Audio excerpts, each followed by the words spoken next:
Tonight, 8 on Your Side investigates after Florida lawmakers make some big changes to how you can petition the state for change. In recent years, Florida voters legalized medical marijuana, restored voting rights to felons, and banned offshore oil drilling using the referendum process. But now we're hearing the rules are set to change. Yes. Will the new rules restrict your rights or safeguard the Constitution and prevent fraud? Well, that's what 8 on Your Side investigative reporter Mahsa Saeidi is working to find out. Mahsa. Well, to answer that question, we thought we should start by looking at just how many people are complaining about fraud in the petition process. So we sent just one email to the Dept of State. We know that there has been some complaint of fraud. We do know that it's a statewide problem. We do know that in Broward County there were dead people signing constitutional provisions. State Representative James Grant is the bill's sponsor.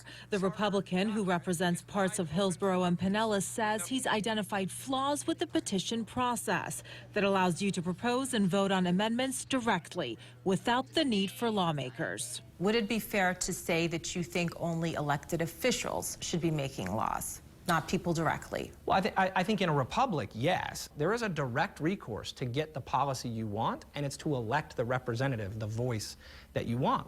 Do you vote here in Florida? Petition circulators were outside Tropicana Field this weekend. Grant's measure would change how they do their job, including banning payment based on the number of petitions collected and requiring state officials to better track such workers. So I think we've actually empowered legitimate, well-defined, and transparent constitutional amendment provisions.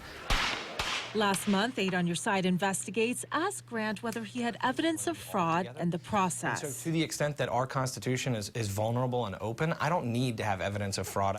If you're making a new law, isn't the first step to fully research it? Well, yeah, and I did. I think the difference I would make, or the distinction I would make between the answers, is where there's a clear and open vulnerability, that is research. Grant claims that the mere idea that the system is vulnerable is what matters, so he never looked into the specific number of complaints of fraud filed with the Dept of State. We did, and they said only 2 people filed a complaint in 2017 and 2018. 2 people complaining about fraud in the petition process for the past 2 years. Do you think it would have been good for you to have this information when you're crafting the law? I don't think it hurts. Your case. Yeah, I don't think it hurts. I'd say 2 things. Number one, it's our Constitution. If there's one complaint of serious fraud, I'm already hair on fire to go to battle to protect our Constitution. More importantly, Grant says before his bill, there was no insight into who was collecting the petitions or whether they were accurate.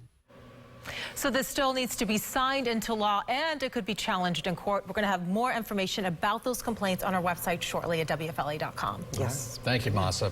If you have a problem you want Mahsa to investigate, you can call the 8 on Your Side helpline, 1-800-338-0808.